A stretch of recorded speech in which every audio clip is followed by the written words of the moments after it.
Hello, আসসালামু আলাইকুম। আশা করি সবাই ভালো আছেন। আমিও আলহামদুলিল্লাহ ভালোই আছি। চলে আসলাম আপনাদের পরবর্তী একটা ইলাস্ট্রেটর ক্লাস নিয়ে। আজ আপনাদের মাস্কিং এবং কম্পাউন্ড পার্টটা দেখাবো। শুরুতে একটা পেজ নিয়ে নিচ্ছি। ফটোশপে আমরা যেভাবে মাস্কিং করি, ইলাস্ট্রেটরেও সেভাবেই মাস্কিং করা যায়, হালকা একটু চেঞ্জ। আচ্ছা, তো মাস্কিং করার জন্য একটা শেপ নিলাম আগে। এটা শেপের বর্ডার কালার এটা আছে এবং ফিল কালার এটা আছে। আমি কালারটাকে চেঞ্জ করে দিচ্ছি, ফিল কালারটাকে। এখান থেকেও আপনারা কালার চেঞ্জ করতে পারবেন। তো ফিল কালার চেঞ্জ করার পরে বর্ডারটাকে অফ করে দিলাম, প্রয়োজন নাই। এখন আমি চাচ্ছি এইটার মাঝে একটা ছবি মাস্কিং করতে। ফটোশপে যেভাবে আমরা করি, লেয়ারের উপরে লেয়ার রেখে। এখন ছবি মাস্কিং করার জন্য আমি একটা ছবি নিয়ে আসি এখান থেকে।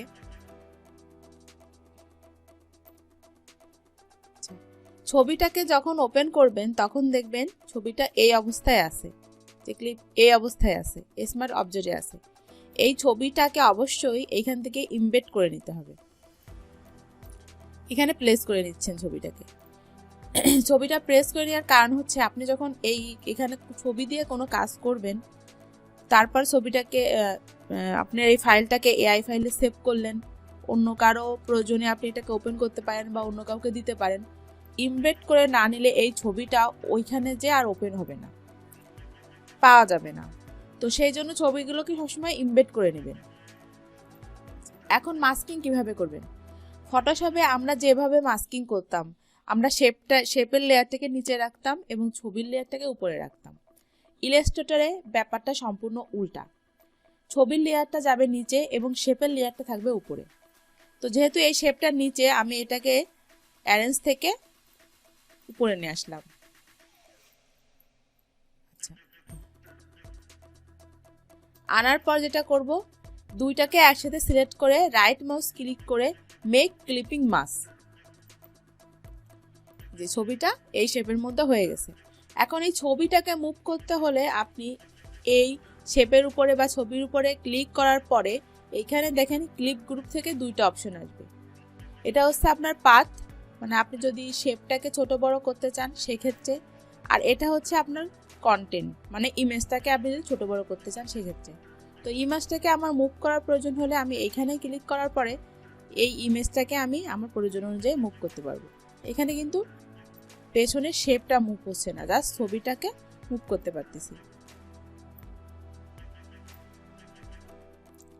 ওকে, এখন যদি এমন হয় যে আপনি এটা মোটামুটি একটা ছবি মাস্কিং এর কাজ শেষ।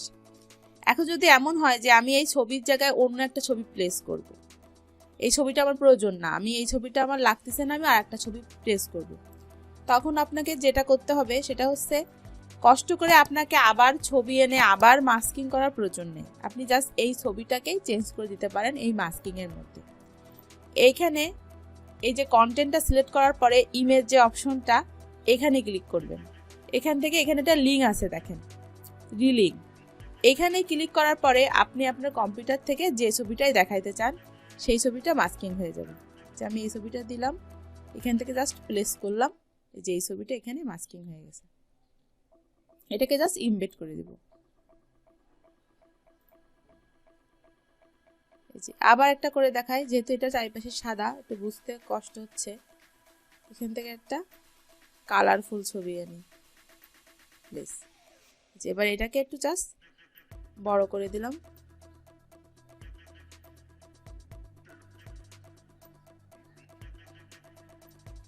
ওকে, এখান থেকে ইমবেড। এভাবে আপনারা ছবি মাস্কিং করতে পারেন। এখন কথা হচ্ছে, একটা শেপের মধ্যে তো আমি ছবি মাস্কিং করলাম, সমস্যা নেই। কিন্তু আমার যদি এমনটা হয় অনেকগুলো শেপের মধ্যে আমাকে একটা ইমেজকে মাস্কিং করতে হবে, সেজন্য আমাদের যা করতে হবে, ধরেন এইখানে আমার একটা ইমেজ আছে, একটা শেপ আছে, আমি এটাকে কপি করে আরেকটা শেপ বানালাম, আরেকটা শেপ বানালাম। এখন যদি আমার এই তিনটা শেপের মধ্যে, বা এখানে আরেকটা দিই, এই 4টা শেপের মধ্যে একটা ছবি মাস্কিং করতে হয়। তাহলে আমি যদি এখান থেকে ছবি নিয়ে আসি, এই ছবিটাই ওপেন করলাম, ইমবেড করে নিলাম, ছবিটাকে একটু ছোট করলাম। আচ্ছা, এই 4টাকে আমি সিলেক্ট করে রাইট মাউস ক্লিক করে অ্যারেঞ্জ থেকে ফন্টে করলাম। যেহেতু আমাদের শেপ ফন্টে না থাকলে মাস্কিং হবে না, সেজন্য। এখন যদি আমি 4টাকে সিলেক্ট এইভাবে সিলেক্ট থাকা অবস্থায় আমি যদি সম্পূর্ণ সিলেক্ট করে রাইট মাউস ক্লিক করি এবং ক্লিপিং মাস্কিং করি, তাহলে দেখবেন সবগুলো শেপের মধ্যে একটা ছবি আসবে না, যে কোনো একটা শেপের মধ্যে ছবিটা আসবে। একটু দেখাই, এই যে জাস্ট এই শেপটার মধ্যে ছবিটা আসছে, বাকিগুলোর মধ্যে আসে না। তো আমার যদি এমনটা হয় আমি সবগুলো শেপের মধ্যে একটা ছবি আনবো, তখন আমাকে কম্পাউন্ড পাথ ইউজ করতে হবে। অবজেক্ট থেকে এখান থেকে কম্পাউন্ড পাথ এই মেক করে নিয়ে কাজ করতে হবে। সেটা একটু দেখাই আপনাদের। আচ্ছা, এই সম্পূর্ণ পেজটাকে আমি একটা ব্ল্যাক কালার করে দিই। আচ্ছা, এখন এই শেপের উপরে যেহেতু কাজ করব, কাজ করার ক্ষেত্রে শেপটা মুভ করবে, এজন্য এটাকে আমি কন্ট্রোল 2 দিয়ে লক করলাম, অথবা অবজেক্ট থেকে লক, এখান থেকে সিলেকশন, লক হয়ে গেছে। এই লক আনলকগুলো আমি আপনাদেরকে আগেই দেখাইছি। আচ্ছা, এখন আমি একটা শেপ নিই, এখান থেকে একটা শেপ নিলাম। আচ্ছা, শেপ নেওয়ার পরে এইটা চারিপাশে আরেকটা মানে এর নিচে আরেকটা শেপ দেব, সেটা আমরা কন্ট্রোল সি কন্ট্রোল ভি দিয়েও দিতে পারতাম, অথবা অবজেক্ট থেকে পাথ, অফসেট পাথ, এখান থেকে এই যে যখন আমি প্রিভিউ করতেছি তখন দেখেন এই শেপটার পেছনে আরেকটা শেপ অলরেডি হয়ে গেছে। এখানে যদি আমি বাড়াই দিই, এখানে যদি আমি 3 দিই সাপোজ, দিয়ে প্রিভিউ করি, দেখেন আরো বড় করে বাড়তেছে। এই শেপটা চারিপাশে বর্ডার হচ্ছে না, এই শেপটার পিছনে অন্য একটা নতুন করে শেপ হচ্ছে। তো আমার এত বেশি প্রয়োজন নাই, আমি এইটুকু রাখলেই হবে। ওকে করলাম। এখন এই শেপ পেছনে যে শেপটা হয়েছে ওইটার কালার আমি চেঞ্জ করে দিচ্ছি। ওকে, এই সম্পূর্ণটাকে সিলেক্ট করে আমি অল্টার চেপে কপি করতেছি।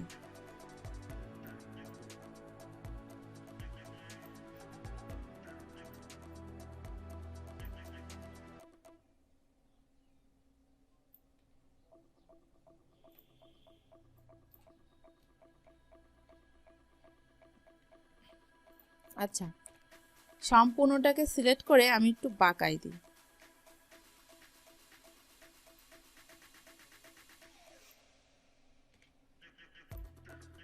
আচ্ছা, এখন যেটা করব, এই রেড কালারের যেগুলো আছে এগুলোকে আমি সিলেক্ট করি, শিপ চেপে সিলেক্ট করতে হয়। বেশি শেপগুলো একসাথে অনেকগুলো শেপ সিলেক্ট করতে হলে কিবোর্ড থেকে শিপ চেপে সিলেক্ট করবেন। শুধু রেড কালারগুলো আমি সিলেক্ট করলাম। এই সম্পূর্ণটাকে কন্ট্রোল 3 দিয়ে আমি হাইড করে ফেলবো। অবজেক্ট থেকে এখান থেকে আপনি হাইড করতে পারেন, অথবা কিবোর্ড থেকে কন্ট্রোল 3। বাকি আমার যেগুলো আছে এগুলো আমার লাগতেছে না, এগুলোকে আমি লক করে রাখতেছি, কন্ট্রোল 2। আচ্ছা, সম্পূর্ণটা আমার লক। এবার আমি যেটাকে হাইড করে রাখছিলাম ওইটাকে আমি আনহাইড করব। অবজেক্ট থেকে এখান থেকে কন্ট্রোল অল্টার 3 দিলে আনহাইড হয়ে যাবে। এবার যেটা করতে হবে সেটা হচ্ছে এই সম্পূর্ণ শেপ, এই যে লাল রঙের যে শেপগুলো আছে এইগুলোর মধ্যে আমি একটা ছবি মাস্কিং করব। তার জন্য আমাকে সবগুলোকে কম্পাউন্ড পার্ট করে নিতে হবে। সবগুলোকে সিলেক্ট করলাম, অবজেক্ট, কম্পাউন্ড পার্ট, আর এইখান থেকে মেক। দেখেন একটা সিলেক্ট করলে এবার সবগুলো একসাথে সিলেক্ট হচ্ছে।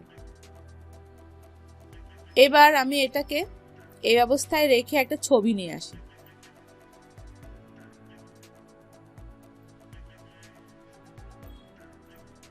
ডিরেক্ট ওপেন করি, এই ছবিটা নিয়ে আসলাম। ছবিটাকে আমি এখান থেকে ইমবেড করে দিলাম।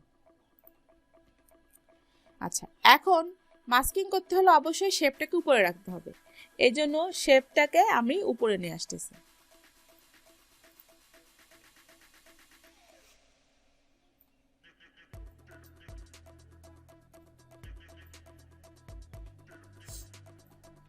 আচ্ছা, এখন এই সম্পূর্ণটাকে সিলেক্ট করে রাইট মাউস ক্লিক করে মেক ক্লিপিং মাস্ক হয়েছে। তো এই জন্য হচ্ছে যে শুধুমাত্র আপনার ক্লিপিং বা ছবি এই ক্লিপিং মাস্ক করার জন্য যে কম্পাউন্ড পার্ট লাগে এমনটা না, কম্পাউন্ড পার্ট দিয়ে আরও অনেক কাজও হয়ে থাকে। তো এই জন্য অনেকগুলো শেপকে একত্র করার জন্য মূলত অবজেক্ট থেকে এই কম্পাউন্ড পার্টটা ইউজ করা হয়, যে এই কম্পাউন্ড পার্টটা ব্যবহার করতে হয়।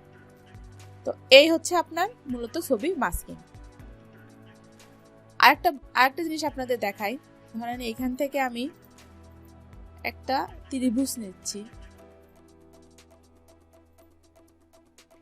আচ্ছা, নেওয়ার পর এটাকে আমি একটু টেনে নিচের দিকে আনলাম এবং এইখান থেকে একটু ছোট করে দিচ্ছি। এটা হচ্ছে অলটা চেপে এরকম করলাম।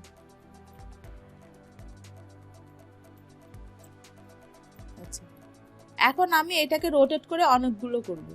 রোটেট করার টুলটা আমি আপনাদের আগেই দেখাইছি। শেপ সিলেক্ট থাকা অবস্থায় রোটেট টুলটা নিলাম, এখানে অলটা চেপে ক্লিক করলাম।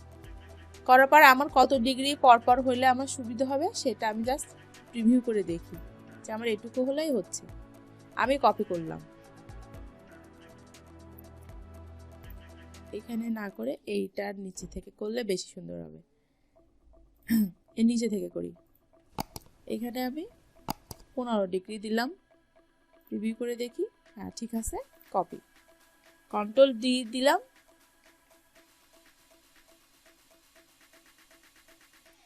আচ্ছা, এখন দেখেন এই জিনিসটা তো আপনাদেরকে রোডের টুল দেখাচ্ছিলাম, তখন করছিলাম। তো এখন দেখেন এইগুলো একটা শেপ, এইগুলো একটা শেপ আলাদা আলাদা।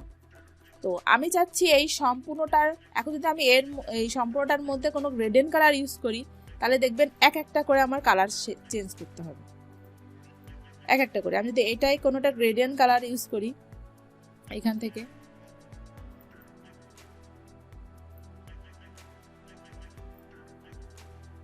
এই যে একটাই কিন্তু ইউজ হচ্ছে, বাকিগুলোতে ইউজ হচ্ছে না।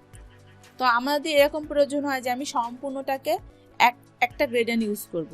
সেক্ষেত্রে আমার সম্পূর্ণ শেপটাকে সিলেক্ট করার পর অবজেক্ট থেকে কম্পাউন্ড পার্ট থেকে মেক করে নিব। এইবার আপনার দেখেন একটা শেপ হয়ে গেছে। এখন আপনি যদি এখানে গ্রেডিয়েন্ট কালার ইউজ করেন, এখান থেকে রিডিকেল করে দিই, এইটাকে কালারটাকে একটু চেঞ্জ করে দিই, এই যে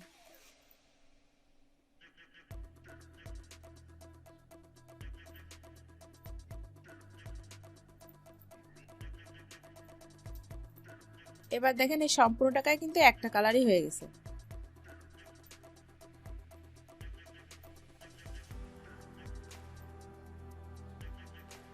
কি রিডিয়ান কালার নিচ্ছে। তো এই হচ্ছে আপনার সে কম্পাউন্ড পার্ট। যদি এটাকে একটু আমি এখানে আরেকটা কালার হয়ে গেছে, এই জন্য এই যে অপশনটাকে আমি এখান থেকে 0 করে দিলাম।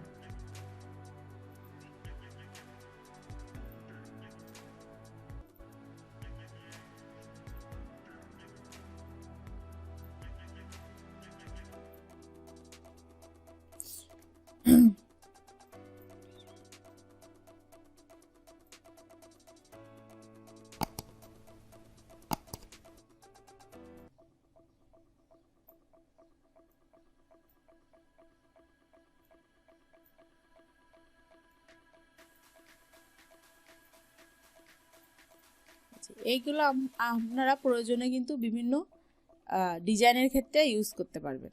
এগুলোকে নিয়ে অনেক ডিজাইনের ক্ষেত্রে এগুলো থাকে, এগুলোকে নিয়ে আমি যদি এটার নিচেই দিয়ে দিই,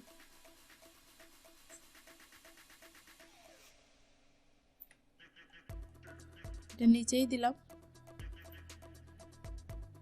যে আমার এইটাকে উপরে তুলে দিচ্ছি।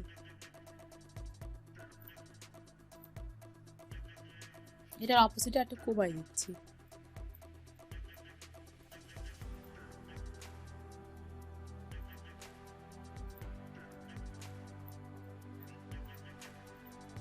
ঠিক আছে। এখন দেখেন এই যে বাইরের যে অংশগুলো আছে, এই যে এই পেজটার বাইরে যে এই অংশগুলো আছে, এইগুলোকে আপনি রিমুভ করবেন কিভাবে, এগুলো আমি আপনাদেরকে শেপ বিল্ডার টুর গত ক্লাসেই দেখাইছি। সম্পূর্ণটাকে কন্ট্রোল অল্টার 2 দিয়ে আনগ্রুপ করে নিলাম। নেওয়ার পর আমি এভাবে সম্পূর্ণটা সিলেক্ট করলাম। করার পর আমি এই শেপ বিল্ডার টুল দিয়ে অল্টার চেপে ধরে দেখেন মিনিমাইজ করলে এই বাকি বাইরের যে অংশটুকু এটুকু থাকবে না।